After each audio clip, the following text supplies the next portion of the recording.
Example के अंदर let's say अपन को कहीं आउट ऑफ टाउन जाना है, तो हमने क्या करा, हमारा ज्वेलरी मतलब लेट्स से गोल्ड हमारे नेबर को दे दिया, तो ये हम और ये बाजू वाला, और जब हमने गोल्ड बाजू वाले को दिया तो हमने उसको बोला कि भाई इसको संभाल के रखना, मैं 1 हफ्ते बाद वापस आऊँगा, घर बंद होगा तो फालतू में चोरी वोरी हो जाएगा, रिस्क है, लॉकर का हमारे पास है नहीं अभी फैसिलिटी, तो आप गोल्ड अपने पास रखना और संभाल के रखना। ऐसा आपने अपने बाजू वाले को बोला। बाजू वाले ने आपका दिया हुआ जो गोल्ड था उसको रख दिया अपने डाइनिंग टेबल पर।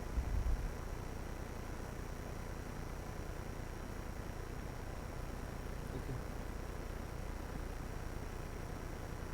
एंड वहाँ से वो चोरी हो गया। एक केस ऐसे बनाएंगे, टोटल 5 केस, डुप्लीकेट नीचे, डुप्लीकेट नीचे, डुप्लीकेट नीचे, 4 तक। सेकेंड केस सब कुछ सेम, हमें बाहर जाना था, हमने गोल्ड दिया हमारे बाजू वाले को और उसको बोला कि भाई उसको संभाल कर रखना, और बाजू वाले ने उसको हमारे दिए हुए गोल्ड को संभाल के रखा अपने अलमारी के अंदर खुद के गोल्ड के साथ।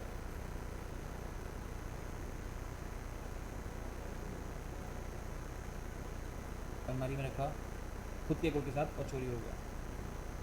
थर्ड केस के अंदर हमने गोल्ड दिया बाजू वाले को और हमने उसको स्पेसिफिक इंस्ट्रक्शन दिए कि इसको तू अपने बैंक लॉकर में रखना संभाल के। उसने उसको डाइनिंग टेबल में रखा और चोरी हो गया, केस नंबर 3। फोर्थ, हमने गोल्ड दिया बाजू वाले को, बोला उसको इसको बैंक लॉकर में रखना, उसने गोल्ड को रखा अपने अलमारी में और चोरी हो गया।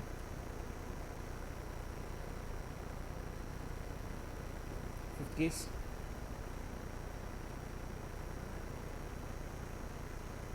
आखिरी 5वां, हमने उसको गोल्ड दिया, बोला बैंक लॉकर में रखना, बाजू वाले ने उसको बैंक लॉकर में रखा एंड चोरी हो गया।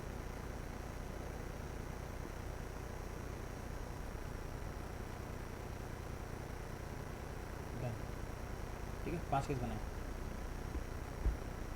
हमें पता से इतना लगाना है 5 केस के अंदर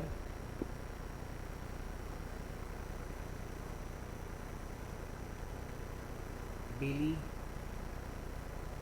लायबल और नॉट। उसके अंदर वो बेवड़ी टाइम टेबल नहीं आया था आपको, बहुत बढ़िया। हाँ B1 शुरू करते हैं।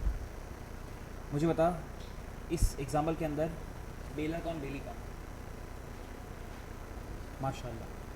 अब मुझे 5 का आंसर बता दे। पहले क्वेश्चन में हफ्ती तो मैं तुझे आगे पूछता ही नहीं क्योंकि आपको लेवल ही नहीं होता, पर आपने आंसर राइट दिया, तो आपसे एक और क्वेश्चन पूछता हूँ। कौन से केस में बेल लायबल होगा, कौन से केस में नहीं होगा? बहन जल्दी बोलना। फर्स्ट में लायबल होगा, आंसर राइट।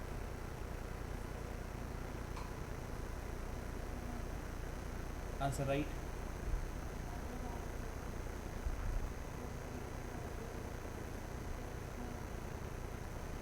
सब ठीक है लाइफ में? 5 आंसर राइट कैसे दी तूने आज? सॉरी, 6 के 6 आंसर राइट कैसे दिया? All good. जल्दी बोल, क्या हो रहा है? आप लोग कॉपी कर सकते हैं। हमने क्या पढ़ा बताएं? हमने पढ़ा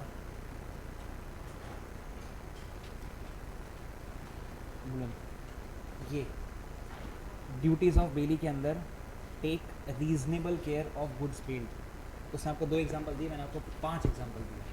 ठीक है, तो उन्हें पहला ड्यूटी करा बेली का, तो हेडिंग दे देना ड्यूटीज़ ऑफ बेली नोटबुक के अंदर। उसके अंदर पहला point take reasonable care of goods bailed, उसके अंदर 5 केसेस, तो ये आपका हेडिंग होगा। डन, नोट्स में आ जाता है।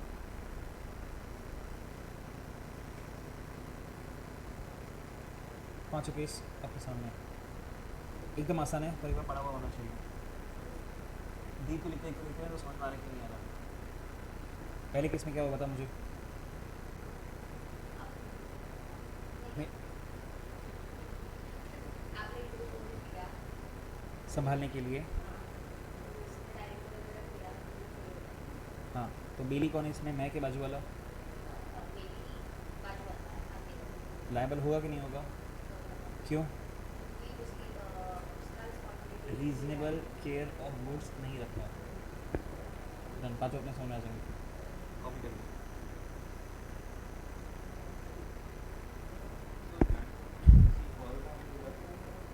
हाँ ऑब्वियसली रख सकते, किसी बात। आगे liable not liable, liable liable not liable. ठीक है, बुक में से देखते हैं एक बार बुक क्या बोलता है। Take reasonable care of goods bailed section याद नहीं करना है, ठीक है।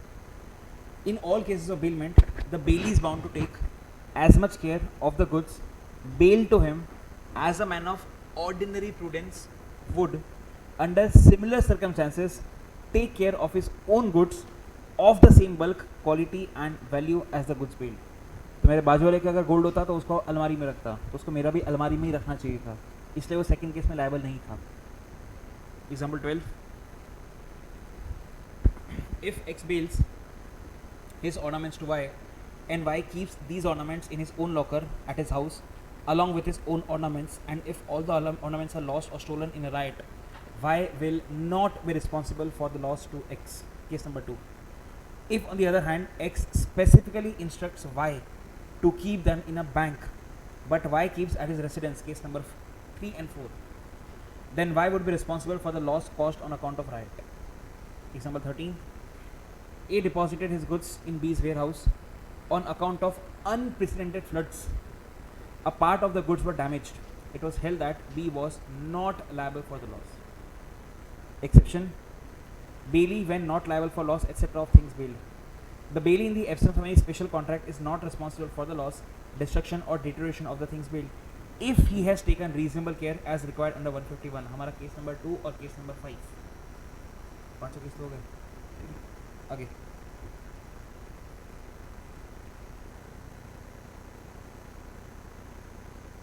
सेकेंड केस पे आते हैं, सेकेंड पॉइंट पे आते हैं, not to make unauthorised use of goods वाला पॉइंट। एग्जाम्पल लेते हैं, दो तीन एग्जाम्पल बन सकते हैं। आपके दोस्त ने आपसे बेसिकली कार मांगा और आपने उसको अपना कार दे दिया।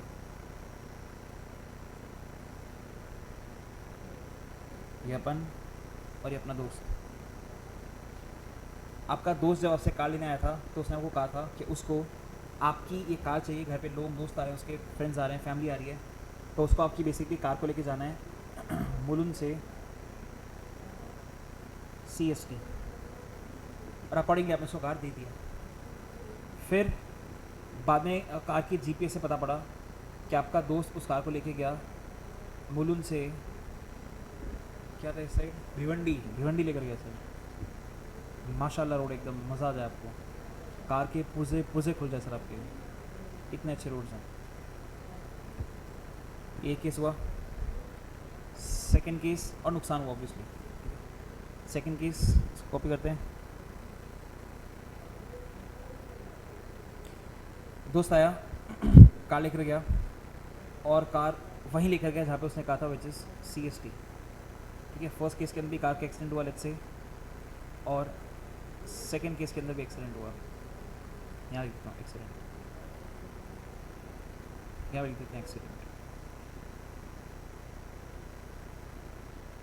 फर्स्ट के केस के अंदर लायबल, सेकंड केस में नॉट लायबल। ठीक है, अजीम में उसकी गलती नहीं थी, ड्रंक एंड ड्राइव वाला सीन नहीं था, लायबल नॉट लायबल। ठीक है, जो लायबल वाला केस है उसके अंदर फिर बहुत सारे पॉइंट्स हैं, तो मैं एक दिमाग लगा के एक काम करते हैं, इसको नीचे ले लेते हैं,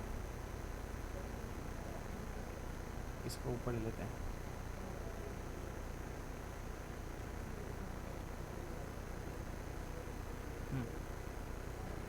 इसी केस के अंदर कॉन्ट्रैक्ट इज वॉइडेबल। मैं मना कर सकता हूँ एक्सीडेंट होने से पहले ही उसको कि भाई तुम एक काम कर, मेरी कार मुझे वापस लेके चला जाओ। क्योंकि तूने वो नहीं करा जो तूने कहा था। तूने मुझसे कहा था तू सेफ्टी जा रहा है, रोड बहुत अच्छे थे, पर मुझे मेरे जीपीएस ट्रैकर से पता पड़ा कि तू तो कहीं और। अच्छा, ये भी तो एब्सेंट थी भाई, इसका उसने मुझे बताया ही नहीं। तो इसका ही बताया था, मैंने कहा इसका बताया था तुमने। इसी का मेरे दिमाग में नहीं मेरे। Contract is voidable at the, तो इसको 230 लगा था।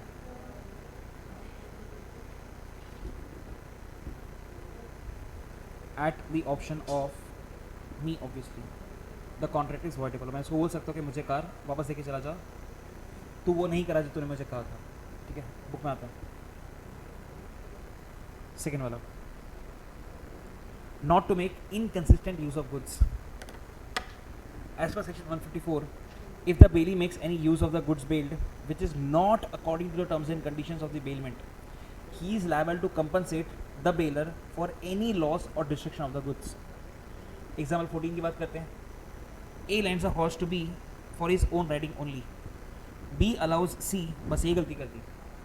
This is in, मैं मार्क कर देता हूँ पे, this is what is inconsistent use.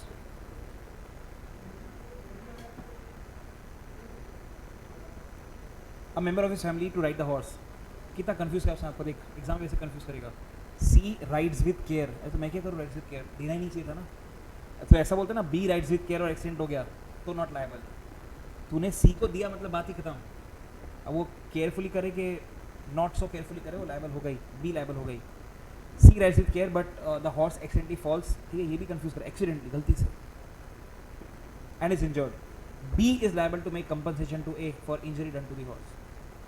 15, A hires a house in Kolkata from B expressly to march to Varanasi. Kolkata से वाराणसी जाना था।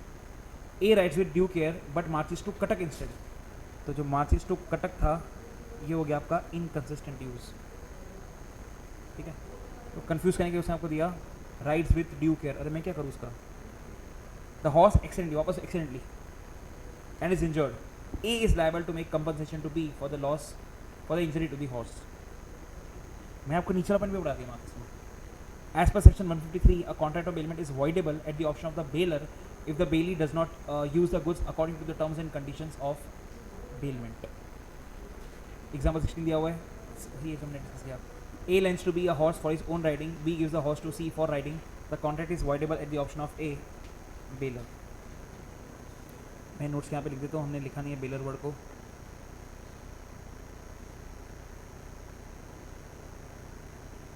डन। तो आपका हेडिंग होगा ये, no unauthorised use of goods, और उसके नीचे सिर्फ 2 केसेस। तो एक खतरनाक क्वेश्चन पूछते हैं, हट जाएगी आपकी, पहले ये कॉपी कर लेते पर।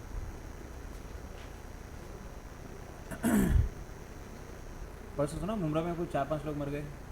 मेरा उसी दिन लेक्चर था, उसी टाइम पे वहाँ पे, मुझे याद है फाइनल डेस्टिनेशन।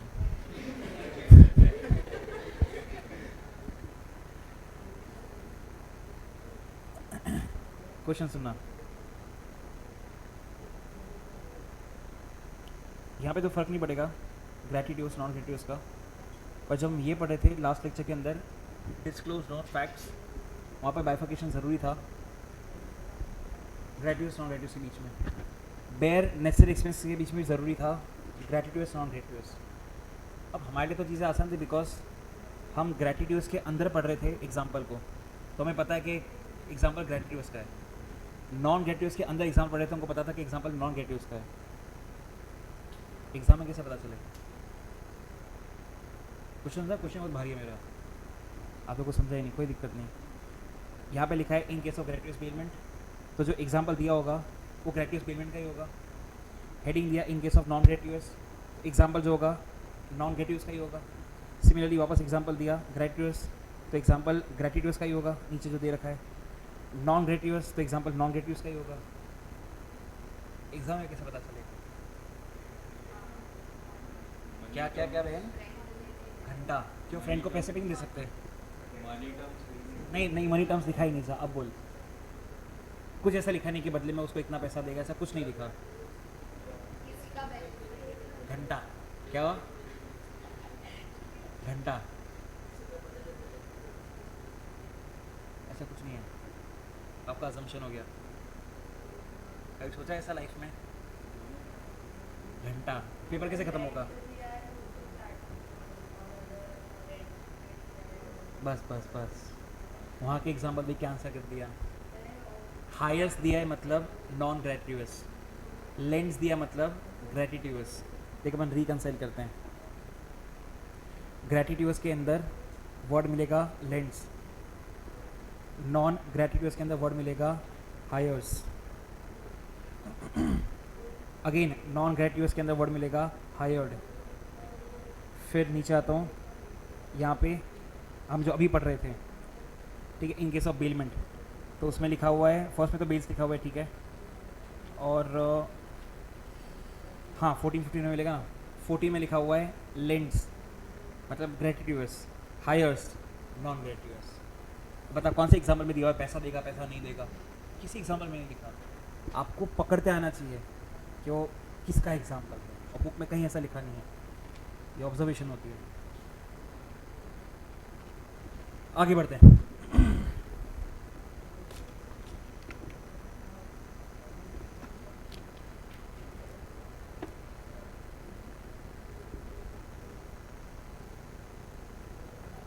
थर्ड अच्छा पॉइंट, दिमाग वाला पॉइंट, एग्जाम क्वेश्चन। दो दुकान बाजू बाजू में adjust to each other, shop 1 shop 2, दो दुकान वाले, किराने वाला 1 किराने वाला 2। किराने 1 वाला आउट ऑफ टाउन जा रहा था बिजनेस पर्पज़ के लिए। उसको सिर्फ डर इस बात का था कि उसकी दुकान में बहुत ही ज़्यादा महंगे इम्पोर्टेड क्वालिटी के बिरयानी के राइस पड़े हुए थे जो उसने बाहर से इंपोर्ट करे थे, लेट्स से टर्की से, and they were very costly. तो उसको टेंशन था कि मैं बाहर जाऊंगा तो पीछे से चूहे हुए आके इसको बिगाड़ ना दें।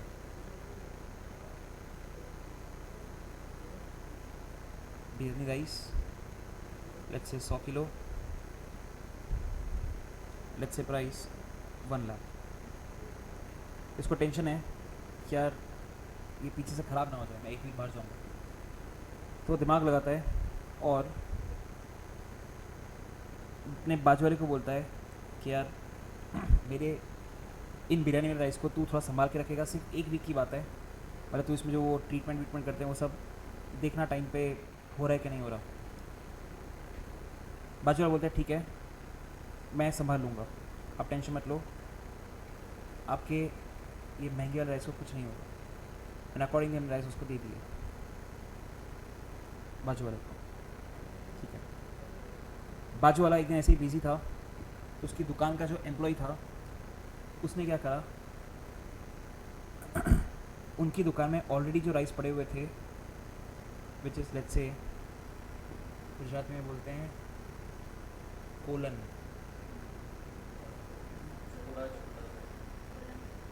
खिचड़ी वाले राइस, तो उसकी दुकान में ऑलरेडी पड़े हुए थे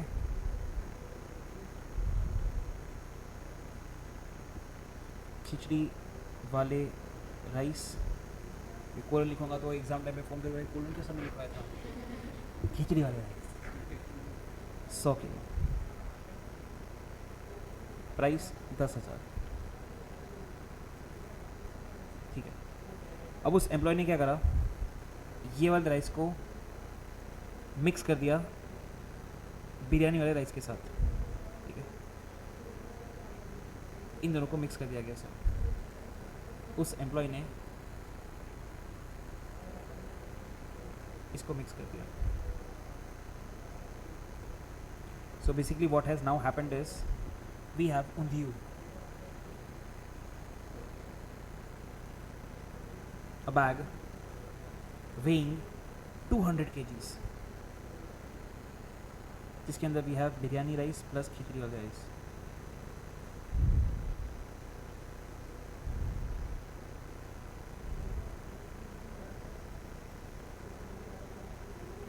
फिर ऑब्वियसली 7 दिन बाद शॉप 1 वाला आ जाएगा और आके अपने बिरयानी के राइस वापस मांगेगा। शॉप 2 किराने वाला अपने वेयर हाउस में जाएगा और वो देखेगा कि वहाँ पे बिरयानी वाले राइस है ही नहीं। फिर एम्प्लॉय को पूछेगा, एम्प्लॉय वैसा मुझे नहीं पता था, मैंने तो दोनों को मिक्स कर दिया, तो अभी तो अपने पास 200 किलो पड़े हुए हैं मिक्स वाले राइस। लॉ में क्या बोलता है, कोई बात नहीं, यहाँ से अपन 2 एरोज बाहर निकालते हैं। जो ये मिक्सचर है, was it a mixture with consent of baler या फिर विदाउट कंसेंट ऑफ बेलर? अगर बेलर का कंसेंट था, मतलब दुकान वाला नंबर 1, तो फिर कोई दिक्कत ही नहीं है sir. If it was with consent of baler, तो जो मिक्सचर बना है उसमें दुकान वाला 1 दुकान वाला 2 का प्रपोर्शनेट इंटरेस्ट होगा। Proportionate interest in the mixture. Problem is हमारा वाला example that it has been done without the consent of bailor. In that case हम फर्दर 2 केस बनाएंगे सर।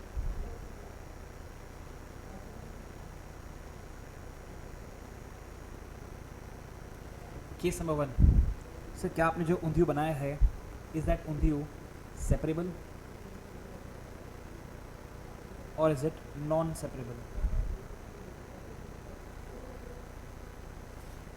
हमारे एग्जाम्पल की बात करें तो टू मीट इज सेपरेबल। आप छन्नी लेके बैठो, 7 वर्कर्स बिठाओ, उनको वो 200 किलो दे दो और बोल उठा, अच्छे वाले ऊपर रह जाएंगे, नीचे वाले गंदे वाले गिर जाएंगे, ठीक है? तो सेपरेबल तो है मेरे एग्जाम्पल के अंदर। इन दैट केस लॉ में क्या बोलता है,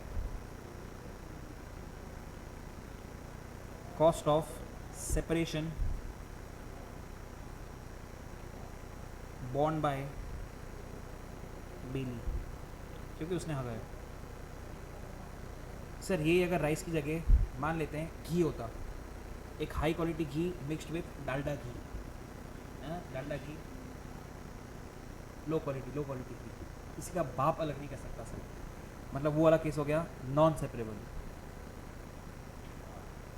whole of the loss borne by bailee. Topic खत्म हो गया। हाँ भी वन रिपीट कर। एग्जाम्पल चाहिए कि हटाऊँ? हाँ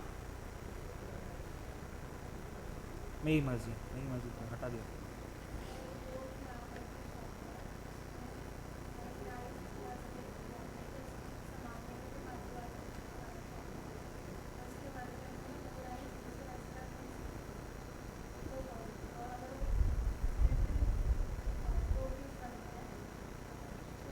with consent without consent?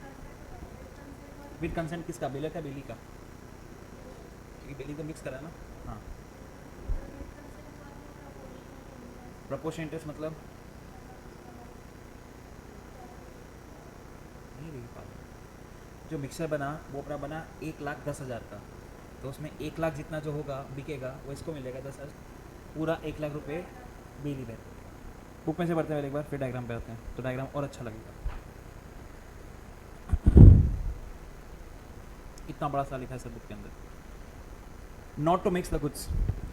If the bailee mixes the goods bailed with his own goods with the consent of dealer, both the parties shall have an interest in proportion to their respective shares in the mixture thus produced. If the bailey, without the consent of bailor, mixes the goods bailed with his own goods and the goods can be separated or divided, the property in the goods remains in the parties respectively, but the bailey is bound to bear the expense of separation or division and any damage arising from the mixture. Point number 3, if the bailey without the वापस without the consent आया, ठीक है? If the bailey without the consent of the bailor mixes the goods of the bailor with his own goods in such a manner that it is impossible to separate the goods bailed from the goods other goods and to deliver them back, the bailor is entitled to be compensated by the bailey for the loss of the goods. और फिर कोई example दे रखा है, तो यहाँ पर हम उसकी लैंग्वेज ही इनकॉर्पोरेट करें तो ज़्यादा अच्छा होगा। हाँ बोलो थोड़ा सा बराबर लिखा, cost of expression plus damages ले लेता हूँ।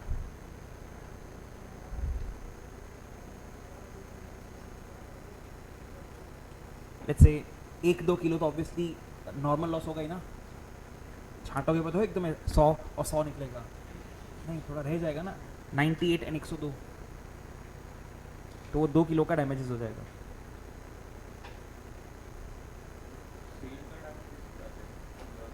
वो तो इन्फॉर्म कर रखा होगा तो ना, special damages, Hadley versus Baxendale. Without information होगा तो कैसे? डन, आपके सामने हेडिंग पहले आएगा, not to mix the goods.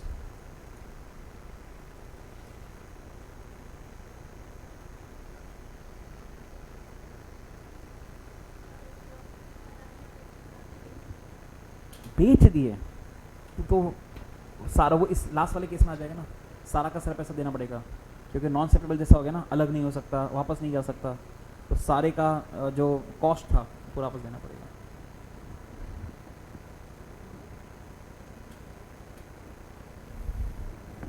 Oops,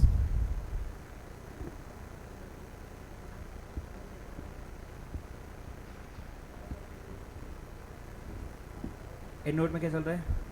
topic पता है, कुछ आइडिया है? मेरी दोस्ती नहीं है वहाँ पे। सॉरी, सब इधर आते हैं, ऐसा कैसे हो सकता है? V1 V2 का तो कोई दोस्त होगा ही नहीं पक्का, ऑब्वियसली नहीं होगा ना। भिवंडी का दोस्त मालूम नहीं क्या करेगा तुम्हारा? इंटर का है, हाँ, क्योंकि इंटर का बैच भिवंडी में नहीं बनता। इंटर के अंदर मुमरा वाले भी सब यहीं पर आएंगे, भिवंडी वाले भी सब इधर ही आएंगे, थाने वाले भी सब इधर ही आएंगे। आगे फोर्थ बहुत ही आसान पॉइंट है, बहुत ही ज़्यादा ऑब्वियस पॉइंट है। हम पढ़ रहे हैं ड्यूटीज़ ऑफ बेली। तो आपका जब दिया हुआ सामान का वक्त खत्म हो गया या उसका पर्पस खत्म हो गया तो आपको लौटा देना चाहिए, आपका ड्यूटी है, क्योंकि वो माल आपका नहीं बेलर का है। Return the goods. It is the duty of the bailee to return or deliver according to the bailor's directions the goods billed without demand as soon as the time for which they were billed has expired or the purpose for which they were billed has been accomplished. If by the default of the bailee the goods are not returned, delivered or tendered at the proper time, he is responsible, मतलब bailee is responsible to the bailor for any loss, restriction or deterioration to the goods from that time, जब तो वापस दे देने चाहिए थे। बहुत ही वाहियात example दे रखा है, पर पढ़ लेते हैं। एग्जाम में क्वेश्चन आया था अम्ब्रेला का, ढूंढना पड़ेगा, याद नहीं कहाँ पे था। एक्स डिलीवर्ड बुक्स, ये तो बहुत गंदा एग्जाम्पल है। X delivered books to Y to be bound, Y promise to return the books within a reasonable time. X pressed for the return कि भाई मुझे वापस दे, but Y fail to deliver them back even after the expiry of reasonable time. Subsequently the books were, books में आग लग गई, कुछ भी मतलब। Subsequently, the books were burnt in an accidental fire at the premises of Y. In this case, Y was held liable for the loss. Umbrella का example आया था, पता नहीं, ढूंढना पड़ेगा। एग्जाम्पल लेते हैं।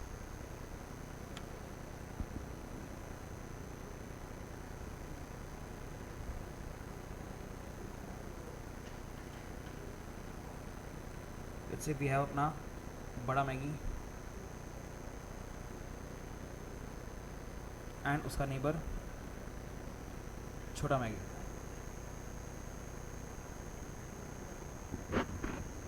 बड़ा मैगी को कहीं बाहर जाना था, out of India, let's say 7 दिन के लिए।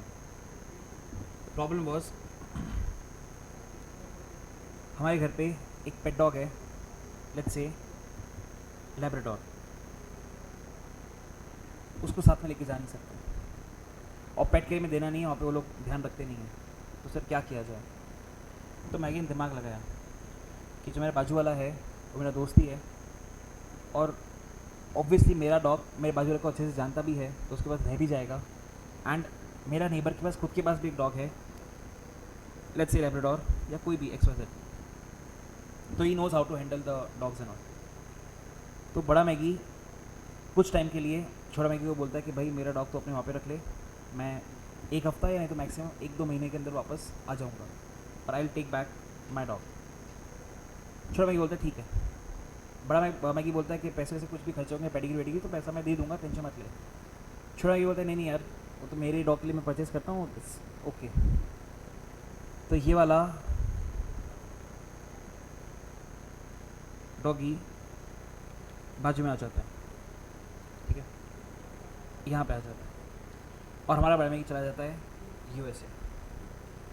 फिर 15-20 दिन लग जाते हैं उसको वापस आने में, एंड जब बड़ा मैगी वापस आता है तो ही रियलाइजेस कि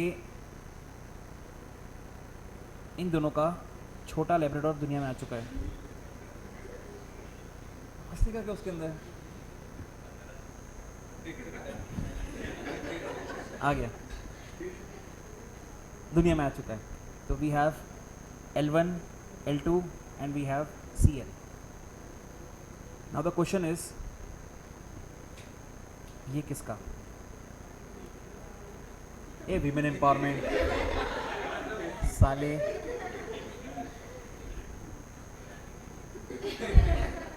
L1 का या L2 का?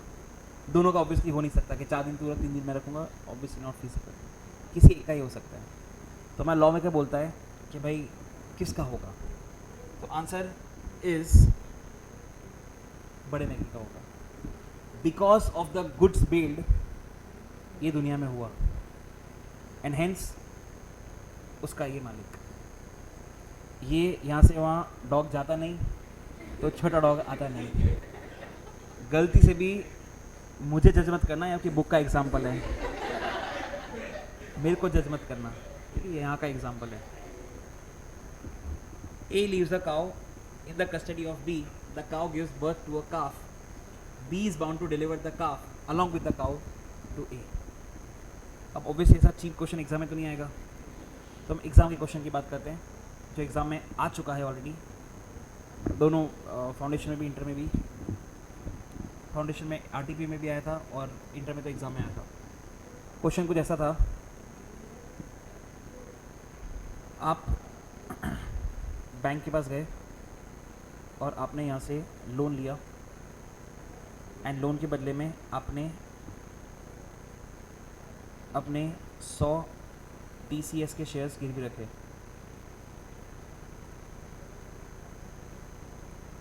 Let's say the date was 1 जनवरी 24, आपका लोन मिल गया।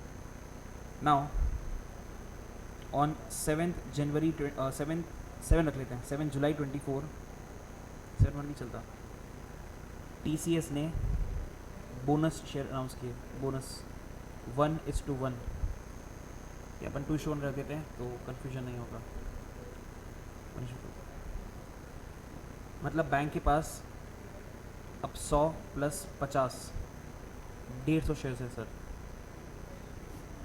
रीपेमेंट का टाइम आया 31/12/24, आपने पूरा लोन रीपे कर दिया और बैंक से आपने शेयर्स मांगे और बैंक ने आपके 100 शेयर्स आपको एज इट इज़ दे दिए। आपने बोला कि भाई वो 50 भी तो दे। बैंक बोलता नहीं, 50 तो मेरा होगा ना। लॉ में क्या बोलता है, नहीं, ये 50 भी आपको देना पड़ेगा। तो आपको जो सामान दिया गया था वो सामान प्लस एनी एक्रीशन, एक्रीशन मतलब एडिशन या प्रॉफिट, वो भी आपको वापस बिलर को देना पड़ेगा। पढ़ते हैं बुक में, return and accretion from the goods बोलता है, in the absence of any contract to the contrary the bailee, हम ड्यूटीज ऑफ बेली पढ़ रहे हैं, the bailee is bound to deliver to the bailor or according to his directions any increase or profit which may have accrued from the goods paid। और फिर वो गंदा सा example, ठीक है। लास्ट पॉइंट सबसे आसान, not to set up adverse title. Bailee ऐसा नहीं बोल सकता कि ये सामान मेरा हो गया, तेरे को वापस नहीं दूंगा, नहीं, हमने पोजीशन ट्रांसफर किया था, ओनरशिप ट्रांसफर नहीं किया था। तो the bailee must not set up a title adverse to that of the bailor, he must hold the goods on behalf and for the bailor, he can not deny title of the bailor. 6th point बहुत ही आसान था, ठीक है। तो पहले 3 point ही काम के थे, ये और ये, ठीक है, और ये एक बार आया हुआ है, ठीक है, ये बाकी दोनों पॉइंट आसान थे। ओके, तुम दोनों लिखा नहीं होगा ये पॉइंट ग्रीन वाला,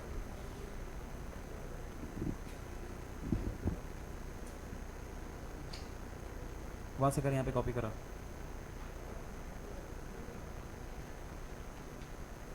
नीचे आ गया, राइट्स ऑफ बेलर बहुत ही प्यारा पॉइंट, राइट्स ऑफ बेली बहुत ही प्यारा point. Rights of baler start करने से पहले दिमाग लगाते हैं, ध्यान से सुनना।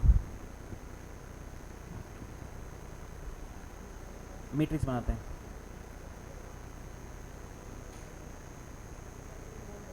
राइट्स, ड्यूटीज, राइट्स बेलर के, राइट्स बेली के, ड्यूटीज़ बेलर के, ड्यूटीज़ बेली के। हमने अब तक इसमें से पढ़ लिया आई गेस 2 केसेस, दोनों के ड्यूटीज़ पढ़ लिए शायद अपन ने। हाँ, ड्यूटीज़ ऑफ बेलर 4 पॉइंट थे, ड्यूटीज़ ऑफ बेली 6 पॉइंट थे। कितना ज़्यादा ऑब्वियस है, लाइक बाकी क्लास में तो ऐसा बोलते हैं कि सेम है, मैं सेम नहीं बोलता, मैं सिमिलर बोलता हूँ। जो यहाँ पे होगा वैसे तो यहाँ पे होगा ना, मेरा आपके प्रति कोई ड्यूटी है तो वही चीज़ आपका मेरे प्रति राइट हो गया ना। मैंने आपको बोला कि सर बेली का ड्यूटी है कि एक्रीशन ऑफ गुड्स बेलर को दे, बेलर का राइट है एक्रीशन ऑफ गुड्स बेली से ले, ठीक है। तो बाकी क्लास में सिखाते हैं कि दोनों सेम है पर सेम नहीं है, सिमिलर है, ठीक है। तो इन दोनों के बीच में कनेक्शन अपन कनेक्शन को फाइंड करेंगे ऑब्वियसली, एंड लाइकवाइज बाजू में भी कनेक्शन है, इसको हम बाद में फाइंड आउट करेंगे।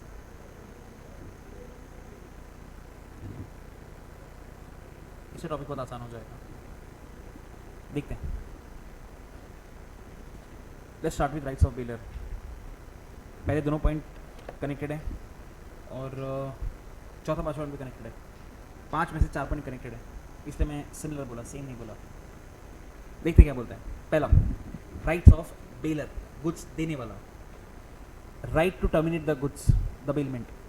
अ contract of bailment is voidable at the option of the bailor if Bailey does any act with regard to the goods bailed inconsistent with the conditions of the bailment। आपको याद आना चाहिए। अच्छा, duties of बेली का ऊपर से दूसरा point.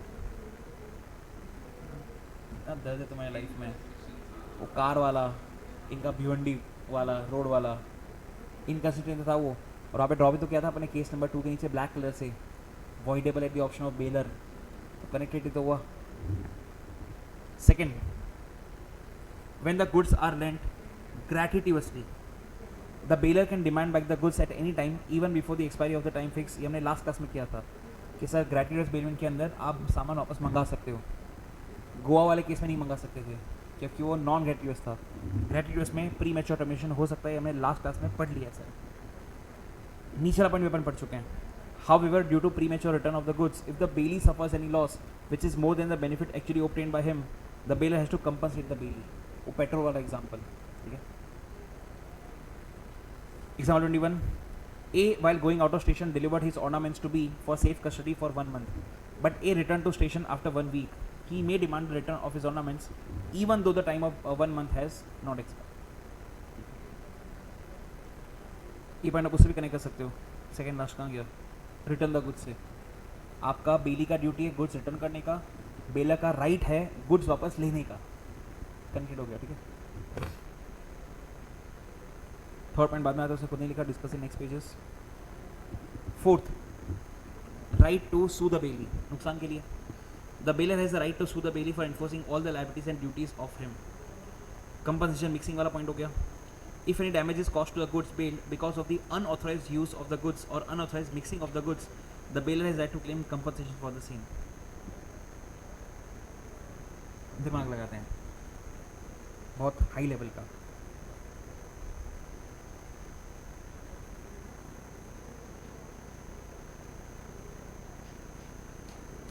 हम दोनों को पैरेलल लिखते हैं।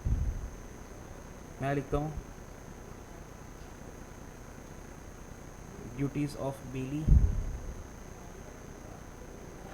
बाजू में लिखता हूँ rights of baler.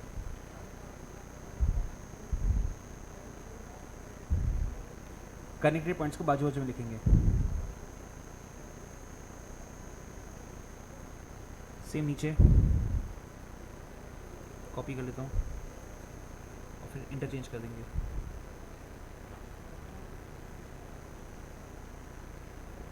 Duties of baler,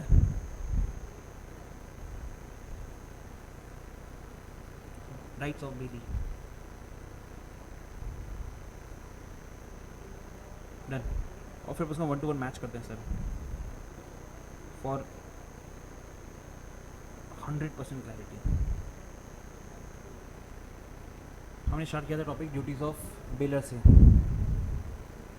4 point है उसके अंदर।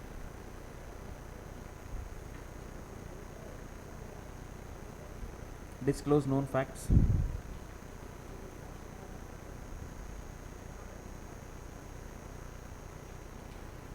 फिर एक्सपेंसेस वाला था, पे नेसेसरी एक्सपेंस लिखा है बुक में शायद, बे नेसेसरी एक्सपेंसेस,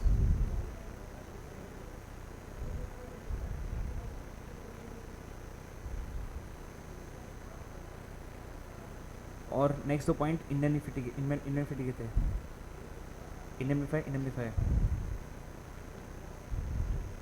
पर दोनों का टॉपिक अलग था। फोर्थ वाला चोरी वाला था, जीबीएल वाला, देख लेते बुक में फटाक से।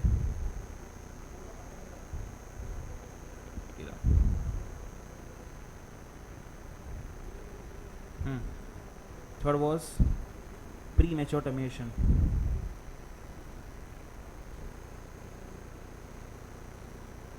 फॉर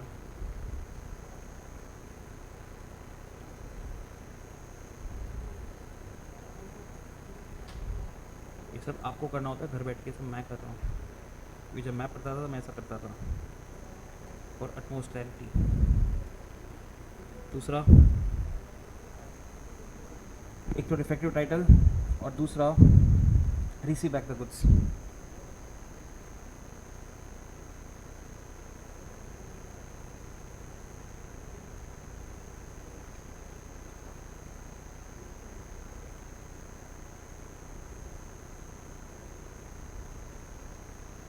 अगर आप रिसीव नहीं करोगे तो आपको सामने वाले को इंडेमनिफाई करना पड़ेगा। हमारा 4 कार वाला एग्जाम्पल, राइट्स ऑफ बिल हमने शायद नहीं पढ़ा अब तक, ये पढ़ लिया नहीं पढ़ा अब तक, बचाओ ख़त्म करते हैं। राइट्स ऑफ बिल लिखते हैं मैं फटाक से कि नहीं, पहले ड्यूटीज ऑफ बिल लिखते हैं, सीक्वेंस में जाते हैं लॉजिकली। ये 6 पॉइंट है, एक दिन फटाफट।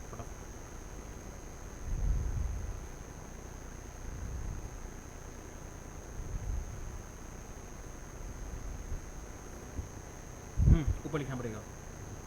फर्स्ट पॉइंट शॉर्ट में लिख रहा हूँ, ठीक है। Reasonable care,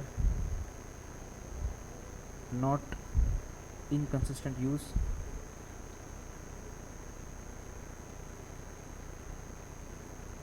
not mixing,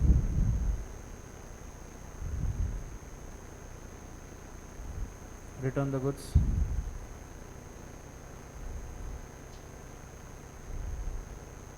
mixing वाला थर्ड था, फोर्थ था, थर्ड ही था। फिफ्थ एक्रीशन वाला था, क्या लिखूँ मैं यहाँ पे, एक्रीशन ही लिखता हूँ, not to set up adverse title.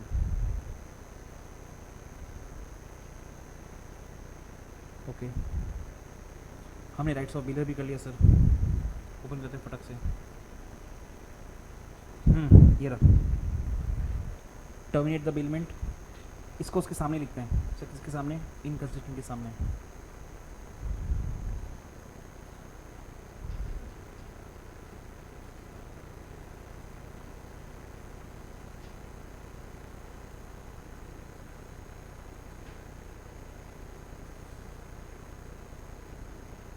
Okay, last वाला भी स्ट्रेट फॉरवर्ड था, कंपनसेशन मिक्सिंग के अंदर, 6 पॉइंट, 5th पॉइंट।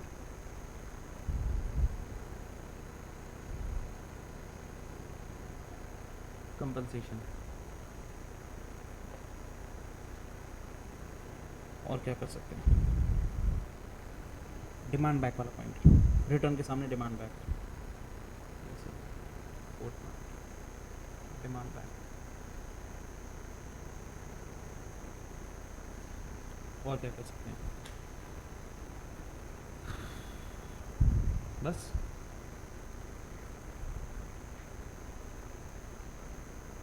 इतना कर सकते हैं। रॉन्ग टू तो अलग ही टॉपिक है, और right to sue the bailee तो जनरल पॉइंट है। The bailee has right to sue the bailee for enforcing all the liabilities and duties to him. ठीक है, इतना ही मैच कर सकते हैं यहाँ के 6 पॉइंट्स को वहाँ के 3 पॉइंट के साथ। जो मैच नहीं हो रहा उसको मैं अलग से लिख देता हूँ विद डिफरेंट कलर।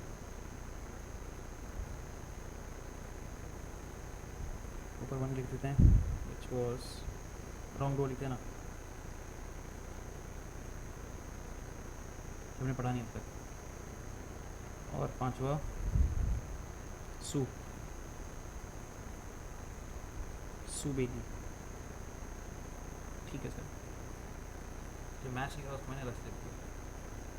यहाँ के 6 पॉइंट कनेक्टेड, यहाँ के 3 पॉइंट के साथ 100% सेम तो नहीं है, सिमिलर। राइट्स ऑफ बेली पढ़ना स्टार्ट करते हैं यहाँ से। इसको अपन 1 to 1 मैच करते जाएंगे जिससे टाइम बचेगा। पहले अपन बोलता है right to deliver the goods to any one of the joint bailors. इसे मैच करता है रिसीव बैक द गुड्स के सामने मैच करते हैं सर।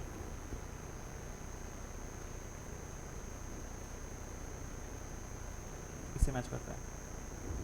टोटल पॉइंट कितना है 5 4 4।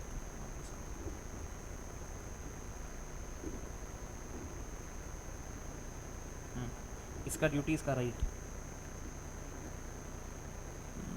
4th लिखता हूँ deliver to any joint bailor. अब पॉइंट पर बाद में आते हैं इसका मतलब क्या होता है, पहले मैच कर लेते हैं। फिर नेक्स्ट पॉइंट है राइट टू इंडेमनिटी। डिफेक्टेड के सामने आएगा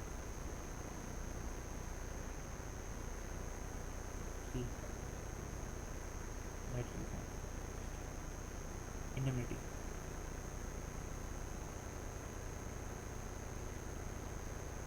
ठीक है, पॉइंट पढ़ता हूँ इधर। Bailey is entitled to be indemnified by the bailor for any loss arising to him by reasons that bailor was not entitled to make the bailment, मतलब defective title, or to receive back the goods or to give directions in respect of them. If the bailor has no title to goods and the bailee in good faith delivers them back to or according to direction of the bailor, the bailee shall not be responsible to the owner in respect of such delivery. Bailee can claim all necessary expenses incurred by him for the purpose of gratuitous bailment. इस point वापस नहीं पढ़ने वाले, आगे देखते हैं। Right to claim compensation in case of faulty goods, हमारा car वाला केस।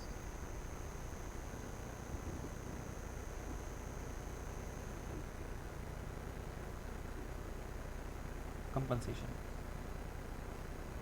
आपका ड्यूटी था बताने का, आपने नहीं बताया तो सामने वाले का राइट है कंपनसेशन का। पढ़ लेते हैं। A bailee is entitled to receive compensation from the bailor or for any loss caused to him due to the failure of the bailor to disclose any faults in the goods known to him. known to him में दोनों में bailor liable था।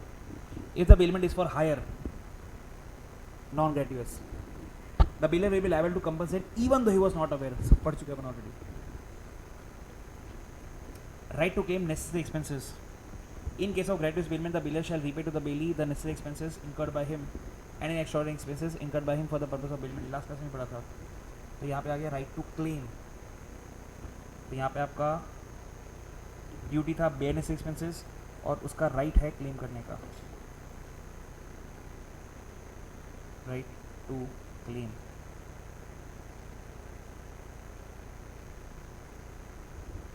हो गया sir. If the right to claim necessary expenses, दो बार कैसे print हुआ ना, हेडिंग अलग है। किस मॉड्यूल आईसीए का लाया है कोई आईसीए? वही वही थैंक्स। मेरे 153 आईक्यू में तो आया ही नहीं है देवड़े।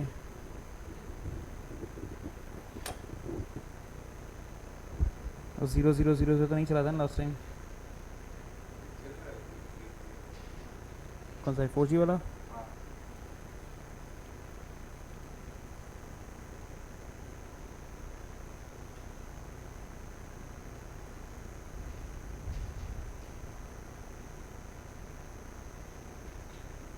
कैसे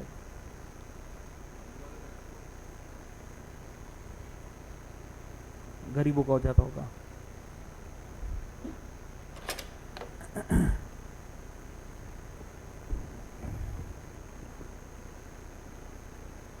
चलना भी इसको तो फॉरगेट ही कर देते हैं। मेरा भी डेट नहीं हो रहा, बोलो हद हो गई। ये कौन है छपरी अनअवेलेबल? मैगी नहीं है, मैगी ऐसा नहीं है, मैगी अच्छा लड़का है। ये कनेक्ट हो गया केशव आईफोन से और इसमें डिटेक्ट भी नहीं हो रहा। ये साला चाइना का है, गरीबों का। हाँ वही वही वही वही कर रहा था मैं। कितना वियर्ड है, मेरा फ़ोन तेरे से कनेक्टेड है और मेरा फ़ोन इससे कनेक्टेड है। नाइस।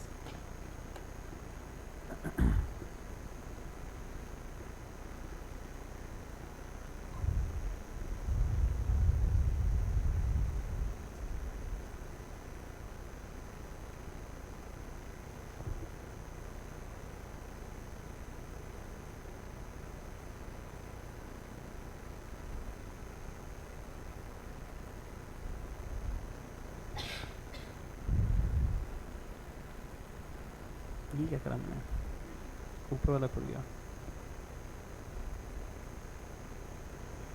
नीचे नीचे होगा 18 पेज के आसपास। यहाँ पे right to apply to court to decide title of the goods, copy कर लेते हैं।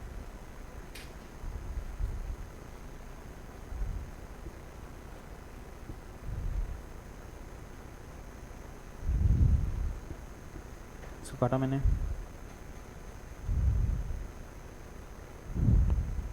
हाँ ठीक है ना, ब्लैक से काट देता हूँ, इससे वाइट से लिख देंगे।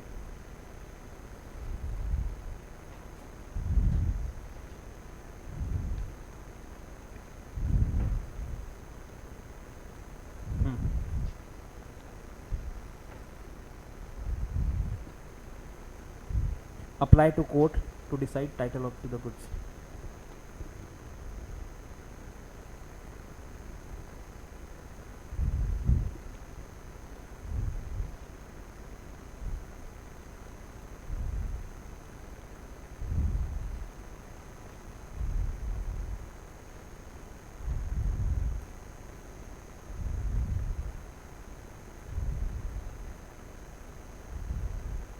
सेक्शन नंबर नहीं लिख रहा ऑब्वियसली, याद नहीं करना।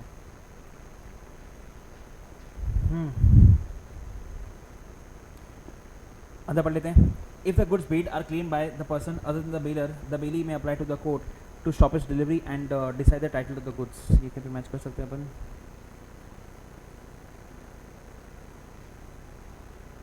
नहीं, बाय टाइटल में कर सकते हैं।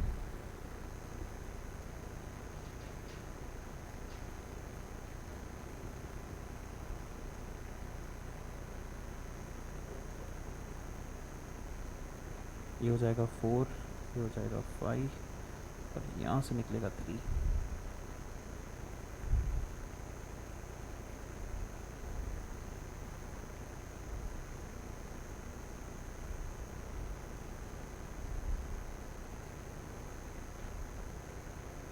मतलब समझ लेते हैं। सपोज हमारे एग्जाम्पल की बात करते हैं, JBL वाला, यहाँ ड्रॉ करा होगा ना, इसके अंदर, ठीक है।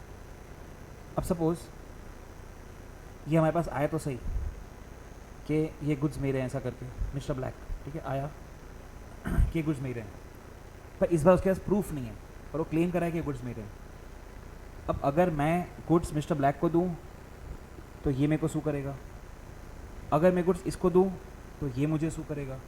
इन आइदर केस मेरे पास सू हो रहा है सर, तो लाइफ में लोड क्यों लेने का, अपन जाएंगे सीधा कोर्ट के पास और वो कोर्ट डिसाइड करेगा कि वो इसको देने का है कि इसको देने का है। वही जो लास्ट क्लास में पढ़ा था, सही, ठीक है। अब देखा, अब यहाँ पे आते हैं, दिस इज एटर्निटी। इसके ऊपर कुछ हो नहीं सकता लाइफ में कि हम 4 टॉपिक को एक साथ पढ़ रहे हैं एक जगह के ऊपर मैच करते हुए कि इस टॉपिक का ये टॉपिक इसका कनेक्टेड है। और जो बचे हुए टॉपिक हैं वो एनीवे उसने खुद नहीं लिखा है, डिस्कस इन नेक्स्ट पेजेस। ये है नेक्स्ट, ये नेक्स्ट, और ऊपर वाला भी नेक्स्ट था ये, और बाकी सारे पढ़ना, आई गेस हमने पढ़ लिए शायद। पहला वाला नहीं पढ़ा, पढ़ लेता हूँ। Right to deliver goods to any one of the joint dealers.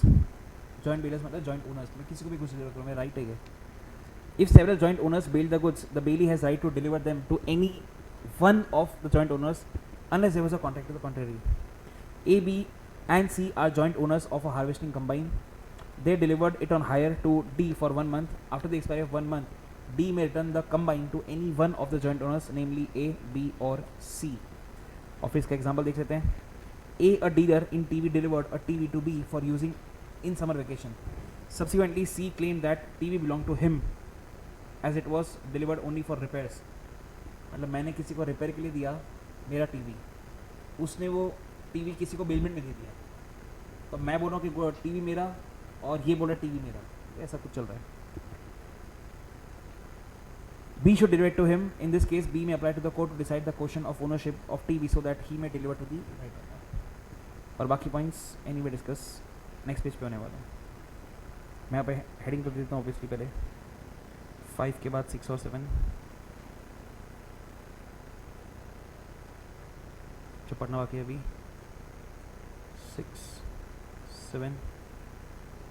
6 बात करता है पर्टिकुलर लीन और ये चैनल और सारे पॉइंट 4 टॉपिक आपके सामने लिखे हुए सर एक साथ एक पे. तो ये खुद करोगे घर जाके या कॉपी करोगे, क्या करोगे?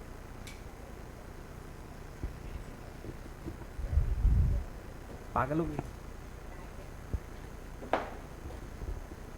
तो एक काम करना, थोड़ा बीच में आके बैठ जा. It's okay, works. कॉर्नर में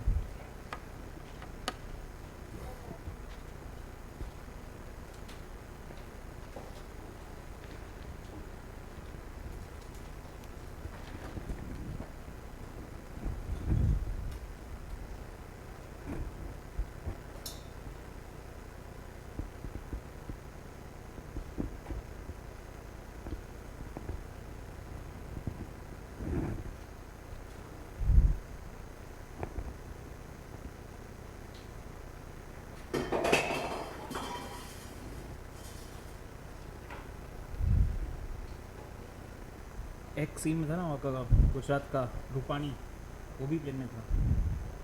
ex chief minister Vijay Rupani.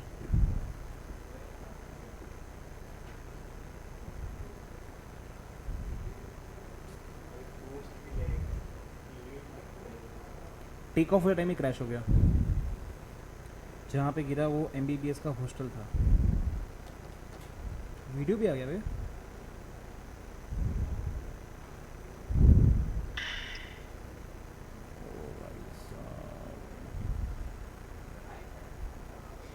देख रहे थे पहले क्या दिख रहा भी है, कुछ नहीं दिख रहा, नहीं दिख रहा कुछ. वो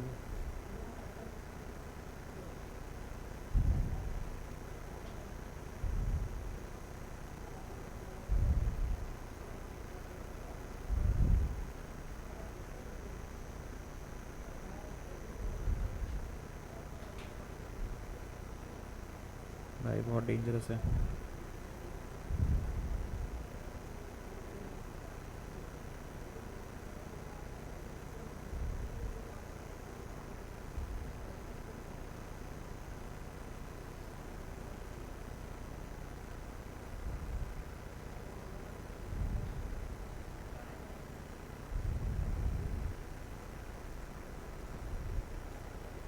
मेरे जैजी तो बैठते ही नहीं है प्लेन में.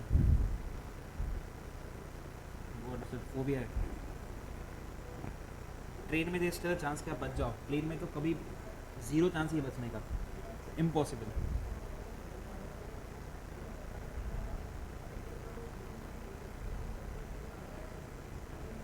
हो जाए तो बताना, आगे बढ़े.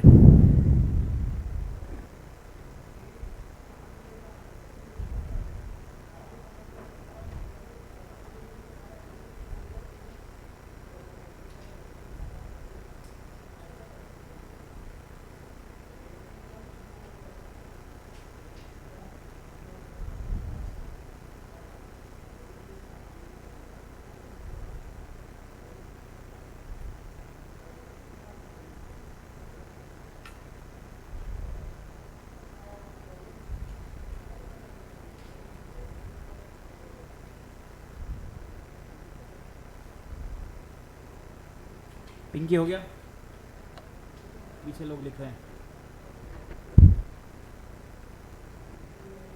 तीसरी क्वेश्चन बनेगा, थ्री क्वेश्चन ही बनेगा, बताओ सारे 6 पॉइंट 7 पॉइंट ऐसा क्वेश्चन नहीं बनेगा।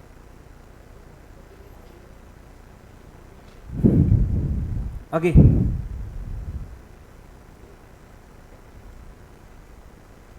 3 पॉइंट बचे, हम इसके ऊपर आते हैं। Right to file a suit against a wrongdoer, शायद नॉट वेरी श्योर, जून या सितंबर से किसी एग्जाम में आया था।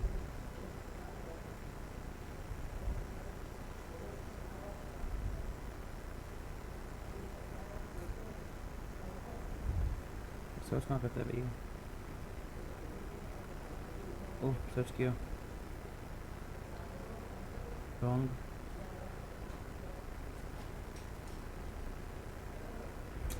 इसमें खोल रहा हूँ।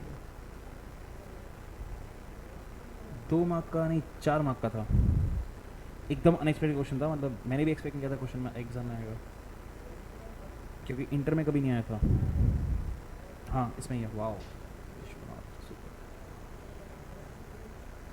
सितंबर 24 में आया था, 3 मार्क का। In according to the provisions of the Indian contract act answer the following rights of bailor against any wrongdoer, 3 marks. Exam का क्वेश्चन है, ठीक है, दिमाग में था मेरे, बता दिया आपको मैंने। एग्जाम्पल लेते हैं, बुक में से तो क्या पढ़ने का।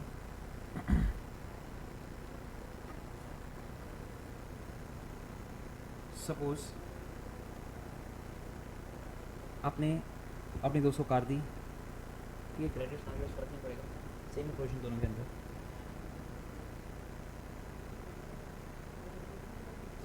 लेट्स से ये ए और ये बी, ए बेलर है, बी बेली है। अकॉर्डिंगली बी के पास वो कार 7 दिन तक रही थी, तो बी की पार्किंग स्पेस के अंदर कार पड़ी हुई है फॉर नेक्स्ट 7 डेज। यहाँ से सी गुजर रहा था और सी ने देखा कि यार क्या मस्त कार है, मेरे पास तो नैनो है और इसके पास इतनी महंगी कार है। पत्थर उठाया, कांच फोड़ा सर,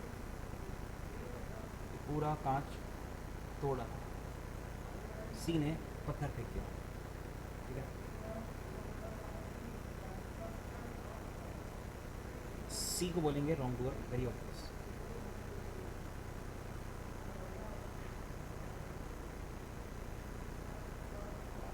उसके आगे बात करते हैं। लेट्स से इसकी वजह से नुकसान क्या क्या उसकी बात करते हैं। नुकसान ए को 20,000, लेट्स से कांच नया डलवाना पड़ेगा। दिमाग में आना चाहिए सर नुकसान बी का भी तो होगा।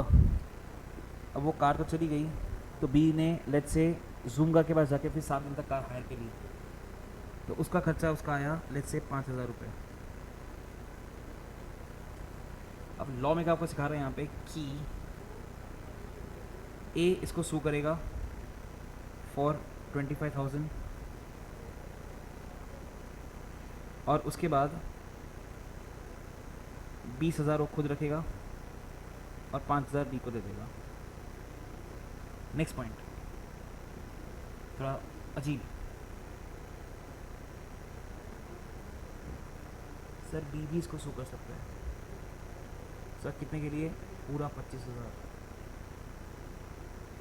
और जब पैसा मिलेगा 5,000 खुद, 20,000 ए को। टॉपिक खत्म हो गया एक ही एग्जाम्पल के अंदर, ठीक है। देखते हैं यहाँ पे रॉन्ग डूअर वाला पॉइंट, इतना लिखना है एग्जाम में 3 मार्क के लिए। एग्जाम्पल आता है, ऑटोमेटिक लिख सकते हैं इसको, खुद की लैंग्वेज में। Suit by bailor and bailee against wrongdoer, topic का नाम। If a third person wrongfully deprives the bailee of the use or possession of the goods bailed or does them any injury, the bailee is entitled to use such remedies as the owner might have used in the like case if no bailment had been made. And either the bailor or the bailee may bring a suit against a third person for such deprivation or injury. Second paragraph को मैंने पढ़ाया, तो पहला paragraph हो गया कोई भी सू कर सकता है। Second paragraph, apportionment of relief or compensation obtained by such suits. Whatever is obtained by way of relief or compensation in any such suits shall, between bailiff and bailey, be dealt with according to their respective interest. 20,000 5 very simple. ठीक है, exam का question 3 mark का.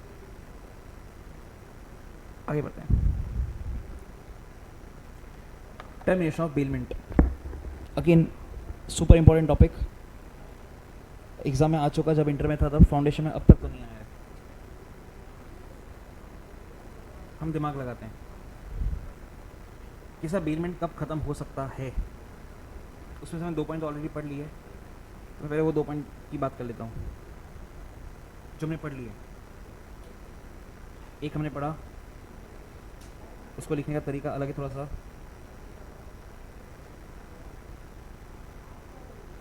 वक्त खत्म. दूसरा लिखता हूँ purpose खत्म. तीसरा लिखता हूँ इंसान खत्म. चौथा लिखता हूँ सब्जेक्ट मैटर खत्म. And last is notice.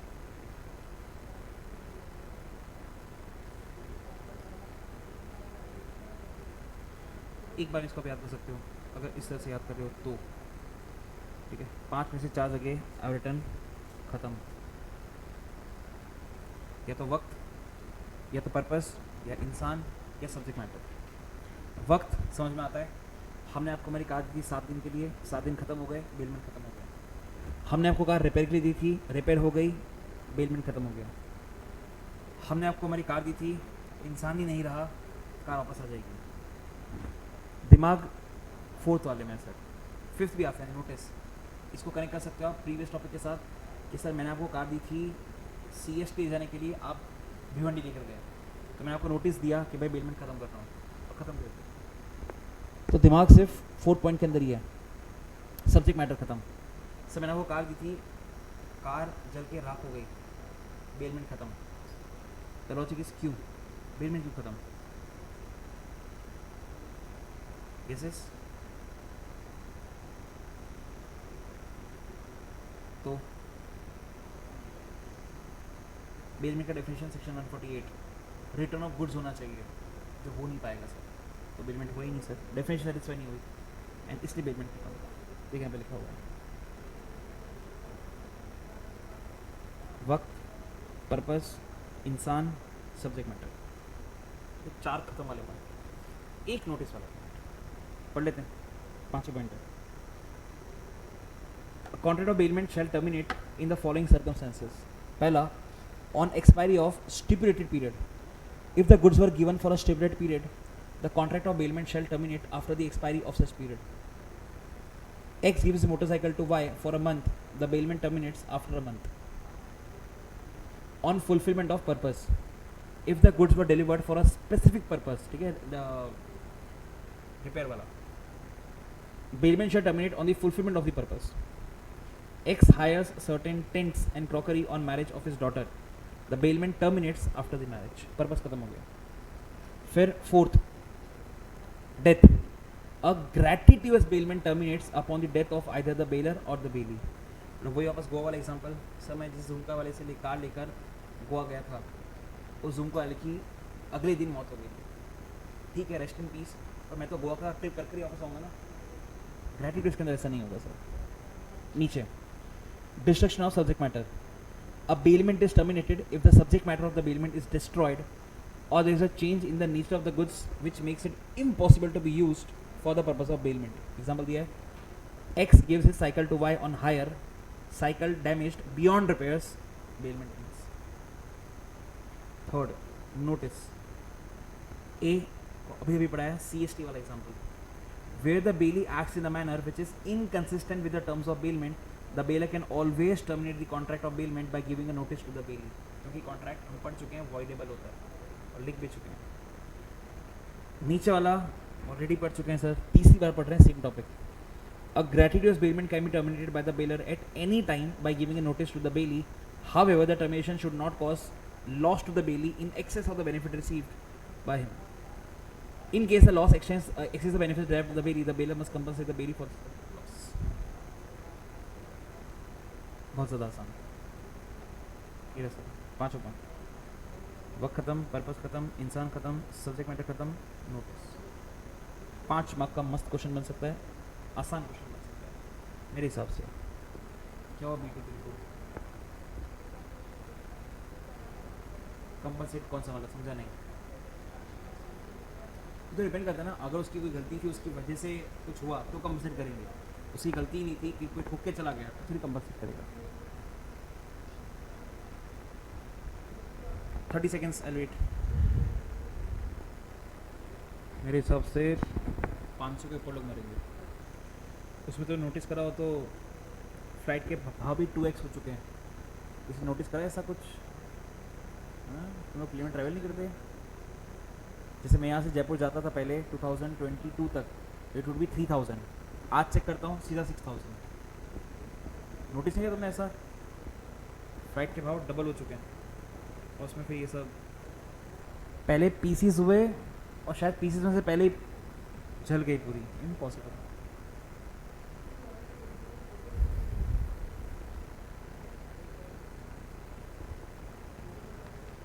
आगे छोटा सी बच्चा, 2 टॉपिक और ख़त्म. फर्स्ट हाफ ख़त्म. बेलमेंट प्लेज का बेलमेंट प्लेजेस 15 मिनट का अफेयर. नेक्स्ट टॉपिक दिखने में बहुत छोटा पर बहुत फाड़ू है. डीप में पढ़ो तो, और मैं पढ़ूंगा तो मैं तो आपको कनेक्ट करके पढ़ाऊंगा. Indian contract act unit number 6 का लास्ट टॉपिक का second last topic, section number 71, cases deemed as quasi contracts. 68, 69, 70, 71, 72. उसमें 71 था फाइंडर ऑफ लॉस गुड्स. सब मिलना चाहिए आपको. तो हम तो इसको उससे कनेक्ट करके पढ़ेंगे. फ़ायदा क्या? सितंबर 24 के अंदर एक क्वेश्चन आया था दोनों को मिक्स करके. तो जो उसको ऐसे अलग अलग पढ़ा ना, हाँ ये हो गया, हाँ ये हो गया, उसका एग्ज़ाम हो गया सर, रिजल्ट भी हो गया. ठीक है, वो साथ में पढ़ते आना चाहिए उसको. एग्ज़ाम में साथ में कुछ आया तो बहुत फाड़ू क्वेश्चन आया था, वो करूँगा मैं उपयोग ओपन. देखते क्या बोलता है. क्या पहले पढ़ ही लेते ना, इसको क्या देखने का पागल को. यहीं पे ओपन करता हूँ. अच्छा पॉइंट है, दिमाग वाला है. देखते हैं.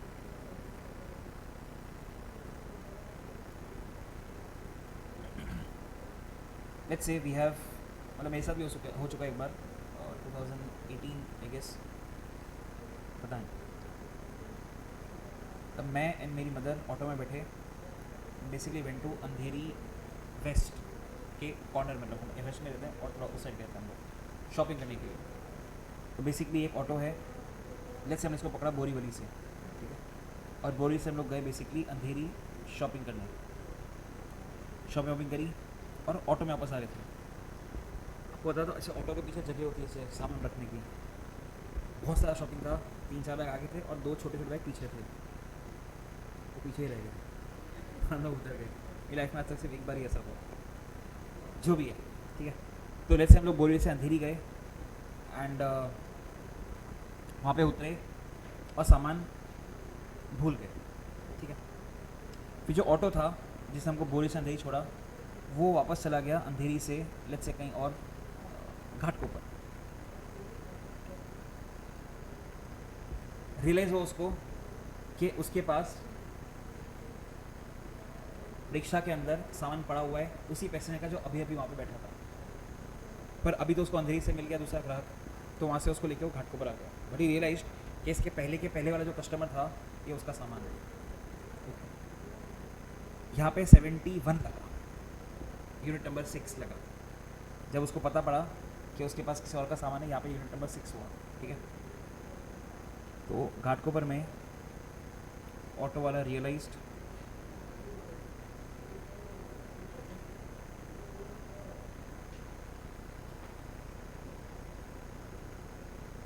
that he has goods belonging to another. ये 71 है. Section 71 applies. ओके, फिर यहाँ पे आते हैं 168 एंड 169 के ऊपर. पहले 168 की बात करते हैं.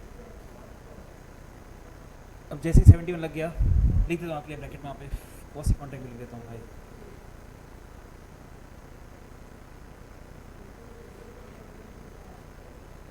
ये ऑटो वाला ऑल द वे आता है सर अंधेरी तक. ठीक है, क्यों? आपका सामान लौटाना. आप भी वहाँ पे खड़े हुए थे फॉर फ्यू मिनट्स, फिर आप वहाँ से चले गए. बेचारा घाटकोपर से ऑटो वाला वापस सिर्फ आपके लिए स्पेसिफिकली बिना किसी पैसेंजर के अंधेरी तक आता है. और जहाँ पे आपको उतारा था वहाँ पे पूछता है किसी से कि वो मोटा टैटू वाला कहाँ रहता है. बता दिए कि मैं यहाँ पे 4th फ्लोर पे रहता है. और बेसिकली मैं घर के बाहर तक आके डोर स्टेप तक, और मुझे बोला कि सर आपका सामान गिरा. मैंने कहा वाओ. मांगा वैसे सामान दे दे, थैंक यू. बोलते नहीं सर थैंक यू नहीं.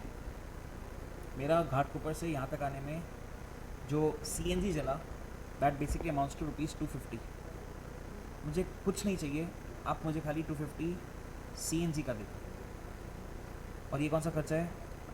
Expense to find owner. आप मुझे खाली ये दे दो, मुझे और कुछ नहीं चाहिए. हमने बोला कि तू यहाँ तक आया अच्छी बात है, बट मैं तुझे क्यों, अब तो आ ही चुका है ना, दे दे मुझे. मैं नहीं दूंगा. मना करेगा, मैं 250 रुपीज़ नहीं दूंगा. लॉ में क्या बोलता है? अगर आप इसको ये 250 रुपीज़ बस आपको अच्छा कर दूंगा. अगर आप इसको 250 रुपीज़ नहीं देते तो इन that case if not paid, auto वाला आपको सू नहीं कर सकता,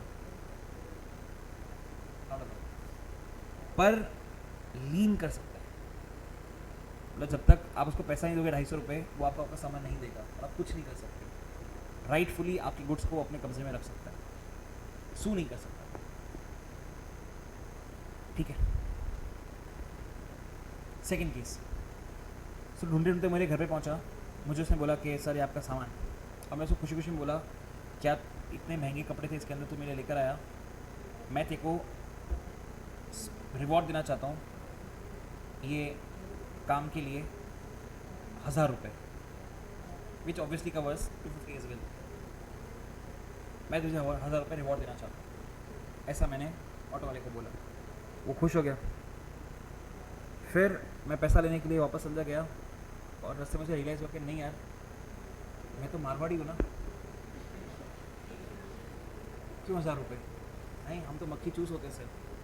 तो वापस में यूटर मार के आया, बोला कि नहीं नहीं सॉरी 1000 रुपये नहीं, मैं गलती से ऐसे मजाक में उसने बोल दिया. लॉ में क्या बोलता है कि वो तेरा हंसी मजाक सब बराबर है. इफ़ नॉट पेड, ऑटो वाला सू भी कर सकता है, लीन भी कर सकता है. अब सब कुछ हो सकता है. स्पेसिफिक रिवॉर्ड आपने अनाउंस करके नहीं दिया तो. ठीक है, इतना पढ़ते हैं पहले. Right of finder of lost goods may sue for specific reward offer. इसमें यहाँ पे भी स्पेसिफिक रिवॉर्ड ही लिखा था. A person who finds some goods which do not belong to him, he is called the finder of the goods. Section number 71 लगा. It is the duty of the finder of goods to find the true owner and surrender the goods to him. Section 71 still is going on. अब 168 चालू हुआ sir. However, the finder of goods has no right to sue the owner for compensation for trouble and expense voluntarily incurred by him in finding the owner and preserving the goods found. But he has right to retain the goods against the owner until he receives his compensation. पढ़ा है मैंने आपको. And where the owner has offered a specific reward on the lost goods, the finder may sue the owner for such reward and may retain the goods until then. बनने थे सके लिखा हमने sir यहाँ पे दोनों पॉइंट लिखा.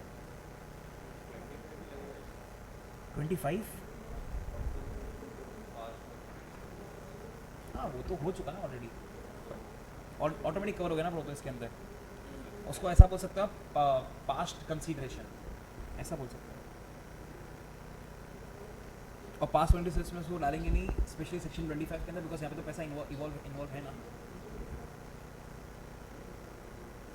Next point पे आते हैं। सर ये तो अच्छी सिचुएशन थी कि हमको बेसिकली मिल गया ओनर, नहीं मिला होता तो क्या?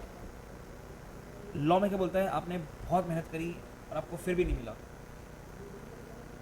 लेट्स से इस बार जो सामान था, they were not clothes, let's say it was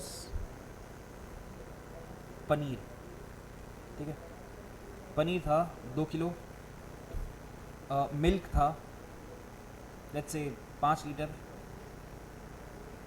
and let's say butter milk था 2 लीटर।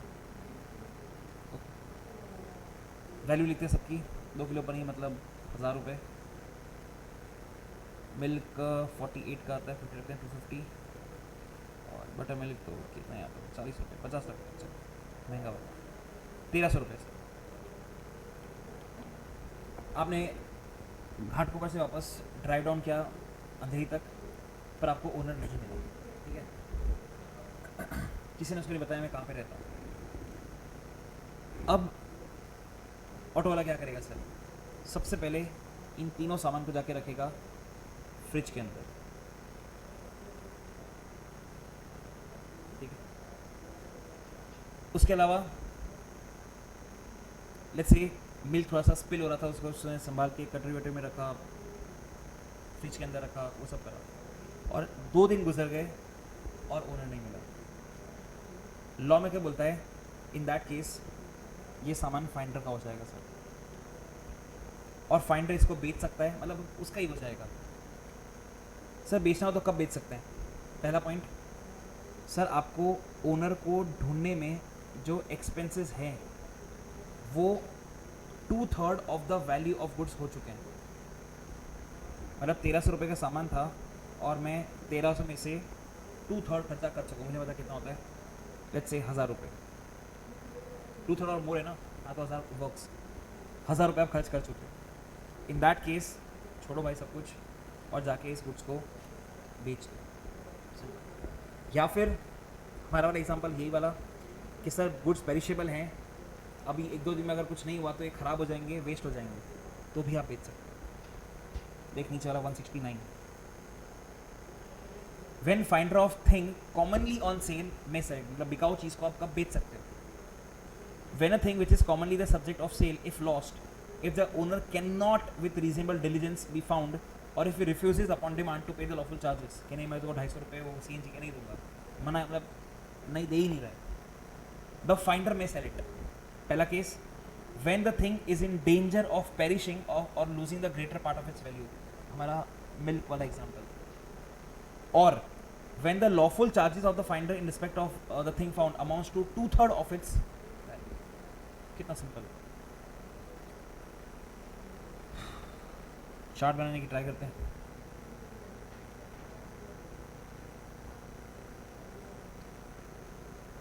इम्प्रॉम्प्टू बनाना पड़ेगा मुझे,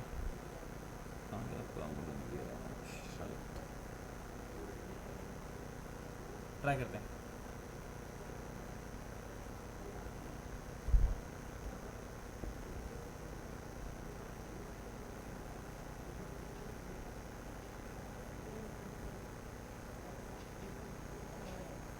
यहाँ लिखता हूँ मैं, फाइंडर ऑफ लॉस्ट गुड्स,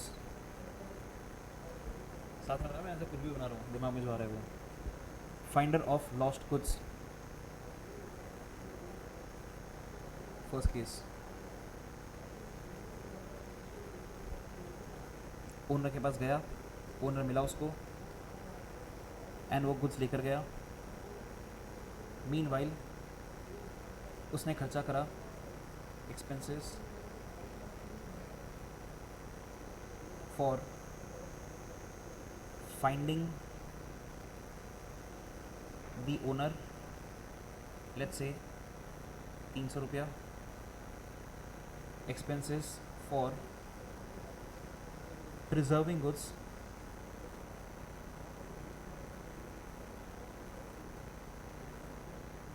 200 रुपये, टोटल 500। ओनर इसको 500 रुपये नहीं दे रहा। इन दैट केस इसके पास राइट आएगा सू करने का। नहीं, कोई लिखता हूँ आपके लिए मैं, सू कैन नॉट, लीन कैन। ठीक है, कौन सा वर्ड उसने यूज़ करा है? नेसेसरी एक्सपेंसेस यूज़ करा है, कौन सा यूज़ करा है?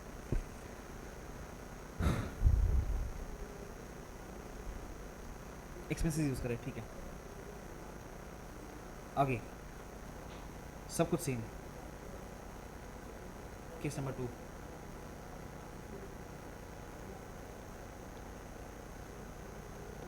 आई have the luxury to draw it twice. आपको तो मेहनत करना पड़ेगा। नंबर 2, इसको हटा देते हैं और यहाँ पे लिखते हैं स्पेसिफिक रिवॉर्ड।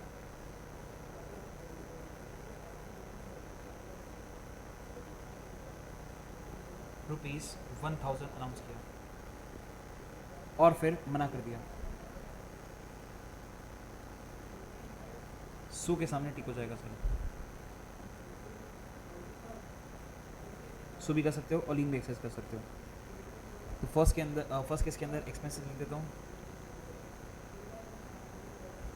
और सेकंड के अंदर स्पेसिफिक रिवॉर्ड बोल के मना कर दिया, तो सू लीन दोनों लिख देता हूँ। ये पूरा मिला के अभी तक 168 हुआ सर। This is 168। सेक्शन याद नहीं करना छोड़। फिर अपन आते हैं 169 के ऊपर।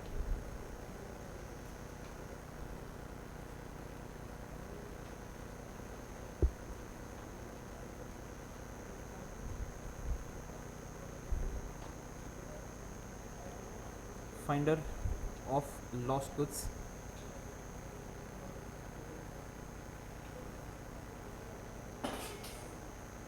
Owner not found.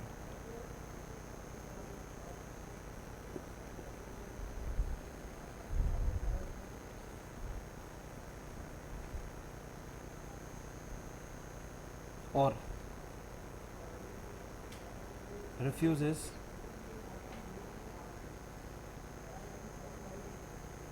to pay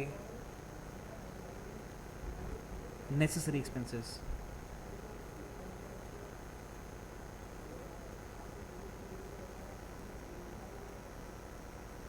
okay, आगे बात करते हैं।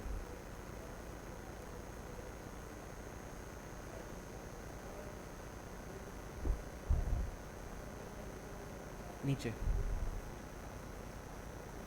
2 केस, यहीं से बना दो ना, इसके नीचे से।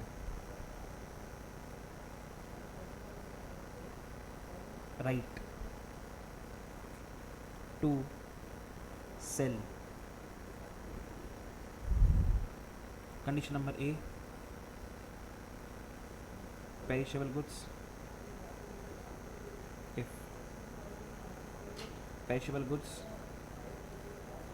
या B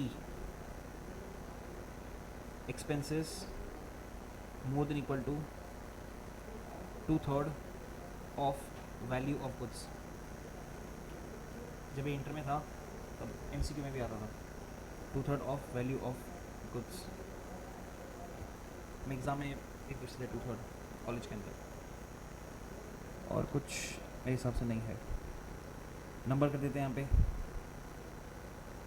let's say this is number 1, this is number 2, तो दिस इज नंबर 3। सेम नीचे 1 2 3, यहाँ पे भी वही 1 2। कुछ भी नहीं बचना चाहिए इंशाल्लाह। नहीं, कुछ भी नहीं बचा। ये सर आपके सामने। किसके बाद में? तो जो पैसा आपको मिला उसको ट्रांसफर कर देने का। बेच के जब आपको पैसा मिला उसको इंक्लूड कर देने का।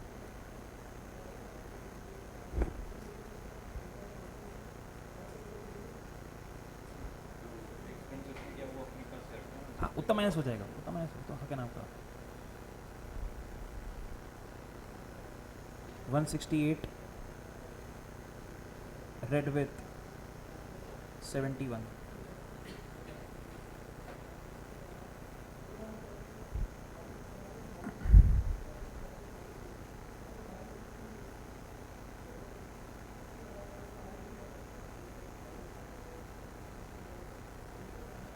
One 69 red with 71. Done sir.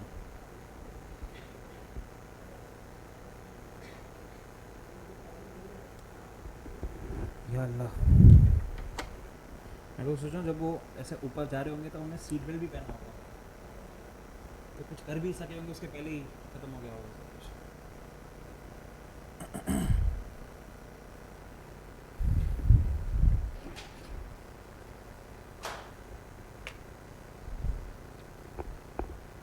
हो गया तो मैं हटाऊँ नीचे वाला, दोनों के बीच में और लिख देता हूँ और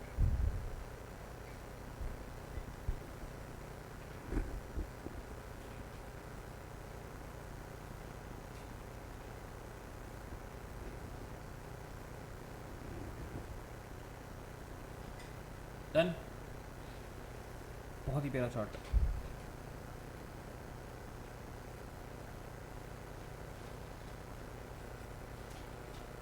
लास्ट पार्ट और ख़त्म हमारा बेसमेंट वाला पार्ट। अच्छा पॉइंट है राइट ऑफ लीन, अभी हमने वर्ड ऊपर यूज़ करा ही आ चुका है गैस पहले भी, पर हम उसको वापस से पढ़ लेते हैं लीन वर्ड को, क्योंकि आगे बहुत बार आने वाला है। एजेंसी में भी आएगा, सेल्स ऑफ गुड्स एक्ट में तो हर पेज में आएगा, ठीक है। इसको एक ही बार अच्छे से पढ़ लेते हैं। It basically means lawful possession of, बाद में उठाना कुछ नीचे किसका गिरा, of someone else's property. Example लेते ना,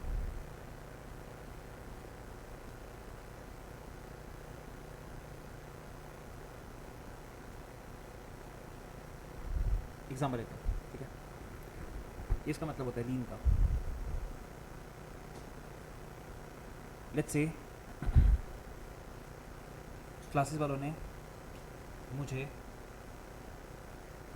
एक लैपटॉप दे रखा है सपोज यूज़ करने के लिए,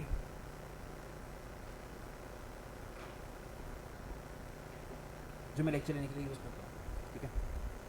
अपार्ट फ्रॉम दैट घर पे मैंने पूरा एक सेटअप भी कर रखा है जहाँ पे ग्रीन स्क्रीन है, ठीक है, हाई रेजोल्यूशन एक कैमरा है, एक महंगा माइक है। ये सब मुझे क्लास वालों ने दे रखा है यूज़ करने के लिए, क्लास की लेक्चर रिकॉर्ड करने के लिए, ठीक है। तो ये सब मेरी पोजीशन में है। मीनवाइल क्लास वाले मुझे लेट्स से जून मंथ का रेम्यूनरेशन नहीं देते हैं। इन दैट केस मैं ये सारा का सारा अपने पास रख सकता हूँ, उसकी वैल्यू कितनी होगी डजेंट मैटर, मैं अपने पास रख सकता हूँ। और इसको हम बोलते हैं लीन। कब तक? जब तक आप मुझे रेमिशन दे नहीं देते। जैसे आप रेमिशन दोगे आप मांगोगे वापस दे दूँगा आपको, पर रेमिशन नहीं दोगे तब तक मैं इसको अपने पास ही रखूँगा। इसको लीन बोलते हैं। हम यहाँ पे जानू से लिखा है एक वर्ड लॉफुल, लॉफुल लिख सकते हो, राइटफुल लिख सकते हो, दोनों चलता है। इसका मतलब क्या? सपोज दूसरा एक एग्जांपल,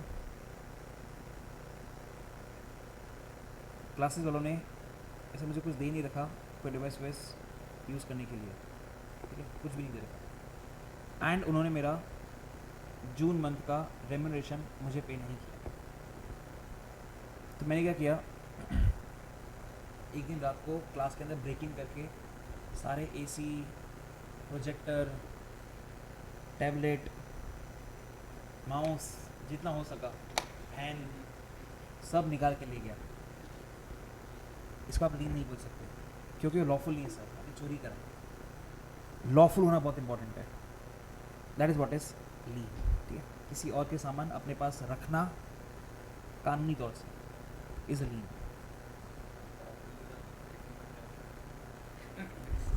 बिल्कुल 16.5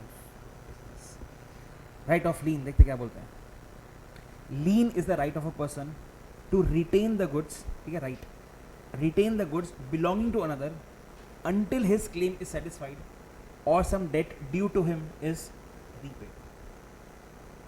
दो टाइप की लीन होती है सर, मैं आपको सिर्फ ऊपर से एग्जांपल दे रहा हूँ जिससे हमारा टॉपिक छूट ना जाए, उसको हम और डीप में पढ़ेंगे। एग्जांपल सुनना, पर्टिकुलर लीन, जनरल लीन, मुझे भागना है यहाँ से घाट के ऊपर, वहाँ पे कोई दूसरा था लॉ का फैकल्टी, वहाँ पे मुझे भेजने के लिए आप जाओ, तो वहाँ पे लेक्चर देना पड़ेगा।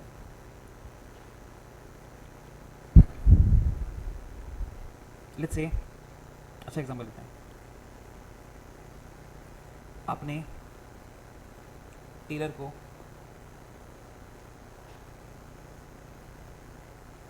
10 मीटर कॉटन का कपड़ा दिया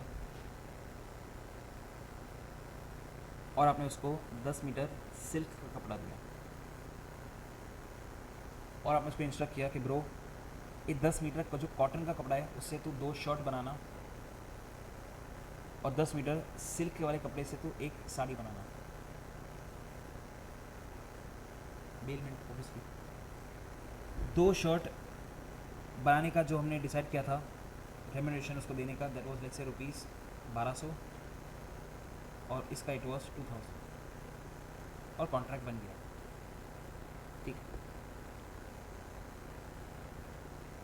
7 दिन की बात हुई थी, मैं 7 दिन बाद गया टेलर के पास और उससे मैंने कपड़े मांगे, उसे मुझे शर्ट दिखाई जो एकदम प्रॉपर थी, पर मैंने उसमें बोला कि नहीं ये बराबर नहीं, ये बराबर नहीं, वो बराबर नहीं, फालतू में उसके नेगेटिव्स निकाले एंड उसको बोला कि मैं तुझे 1200 रुपये नहीं दूंगा। साड़ी का पैसा मैंने उसको दे दिया, ठीक है। यहाँ पे लिखते हैं ए wrongfully denied, बाद में उठाना, paying 1200 but paid 2000। कंक्लूजन क्या सर, टेलर कैन रिटेन लिख सकता था मैं, फिर भी मैं लीन लिख रहा हूँ, can exercise lean on 2 shirts but not sari. जिसका पैसा आपको नहीं मिला उसका आप रिटेन कर सकते हो, जिसका पैसा मिल गया उसका आप रिटेन नहीं कर सकते। कंडीशन है आपने स्किल और लेबर एक्सेस करा होना चाहिए उन गुड्स के ऊपर। इन दैट केस हम उसको बोलेंगे पर्टिकुलरिटी। पर्टिकुलर क्यों बोल रहे हैं, बिकॉज 1-to-1 रिलेशनशिप है सर, 1-to-1 पर्टिकुलर। इसका पैसा मिला उसको लीन नहीं कर सकते, इसका नहीं मिला उसको लीन कर सकते। देन इसका एग्जैक्ट अपोजिट होता है जनरल लीन। जोन पैक करना, तो स्टेशन छोड़ना पड़ेगा मुझे। जनरल लीन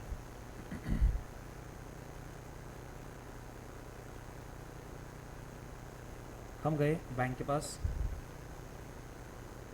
और बैंक से हमने लिया एक लोन, लोन नंबर 1। सामने हमने गिरवी रखा उसके पास गोल्ड, लोन था 10 लाख का, गोल्ड भी दिया 10 लाख का, ठीक है। कुछ टाइम के बाद हमें थोड़े और पैसे की ज़रूरत पड़ी एंड अकॉर्डिंगली हम बैंक से लिया लोन नंबर 2, 3 लाख। इस बार कुछ गिरवी नहीं रखा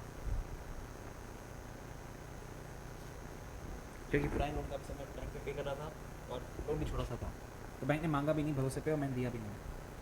फिर next A repaid loan 1 but defaulted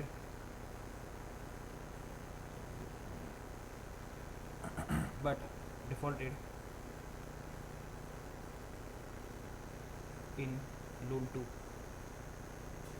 conclusion, bank can retain gold against loan two, मतलब वन टू वन रिलेशनशिप नहीं है sir. Rather what I can see is, यहाँ पे तो जनरल बैलेंस है, इसके सामने उसका।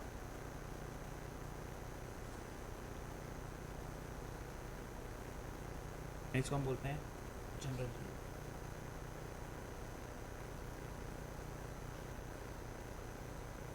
ऑब्वियसली ये इंफीरियर है और ये सुपीरियर है, तो हमने जनरल इनका अधिकार कुछ गिने चुने लोगों को ही दे रखा है। मैं नाम लिखता हूँ एक बार, ये सब एक्सरसाइज नहीं कर सकते। 5 लोग दिए हैं लॉ में करने। एक बैंकर, जैसे मैं आपको एग्जांपल बैंक का ही दिया जानबूझ के, बाकी आपने वैसे भी सुने नहीं होंगे। वॉर फिंगर, क्लास में किसी को नहीं पता होगा वॉर फिंगर का मतलब क्या होता है। फैक्टर, अटर्नी ऑफ कोर्ट, वैसे तो हाई कोर्ट है पर आपके मैं कोर्ट लिखा था, मैं भी कोर्ट ही लिख रहा हूँ। रियल वर्ड में it is high court. Attorney of court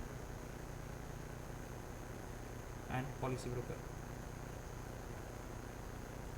ये 5 ही लोग हैं जो एक्सरसाइज करते हैं जनरली, और ये ऑल सब एक्सरसाइज कर सकते हैं इसको। राइट टू ऑल,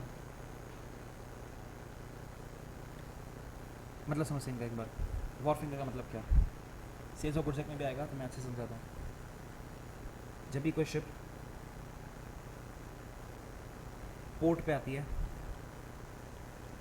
तो जितना भी सामान ही लेकर आई होती है अपने साथ, ये सारा सामान यहाँ पे प्राइमा फेसी एक बार अनलोड होता है वेयर हाउस में जाने से पहले। चलो शिप को वेयर हाउस में घुसा देंगे, तो एक बार सामान पोर्ट पे उतरता है। इस जगह को हम बोलते हैं वॉर्फ। इसका जो रखवाला होता है उसको बोलते हैं वॉर फिंगर। कोई चोरी वोरी ना। अटर्नी ऑफ कोर्ट समझ में आता है, लॉयर, पॉलिसी ब्रोकर भी समझ में आता है। फैक्टर सी इंटर में, तो सी इंटर में है ना आपको एफएम के अंदर। रिपोर्स फैक्टरिंग, नॉन रिपोर्स फैक्टरिंग, पता नहीं सिलेबस में है कि नहीं, मैं तो था सर। एग्जाम्पल देता हूँ। सपोज आपने गुड्स बेचे उधारी पे, डेटर 1, डेटर 2, डेटर 3, डेटर 4, सब आपने दे रखा है 3 मंथ्स का क्रेडिट। इसे लेना 10 लाख, इससे 20 लाख, इससे 30 लाख, इससे 40 लाख, टोटल हुआ 100 लाख। मिलेगा आपको 3 महीने के बाद, क्योंकि 3 महीने का आपने खुद ने क्रेडिट दे रखा है। सडनली आपको पैसे की ज़रूरत हुई आज, टुडे आपको पैसा चाहिए, पैसा। अब 5 से 4 से मांगा, सबने मना कर दिया और अब कुछ कर भी नहीं सकते। कॉन्ट्रैक्ट में लिखा है 3 महीने का क्रेडिट, तो पैसे तो आज ही चाहिए सर, क्या करें? डिस्काउंटिंग। हम जाएंगे बैंक के पास और जाके इन चारों को सेल कर देंगे और बैंक हमको दे देगा 95 लाख।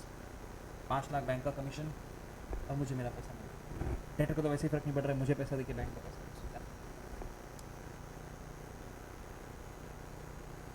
डन। कंसेप्ट मैंने पढ़ा दिया, डी पे पढ़ना बाकी है।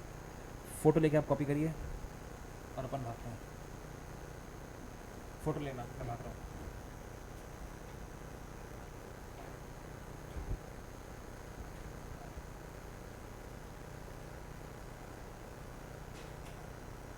नीचे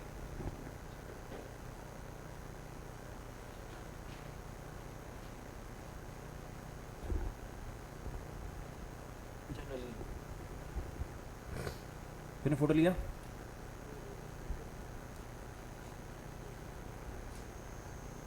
डन। यहाँ पे लिख के ही घर जाना।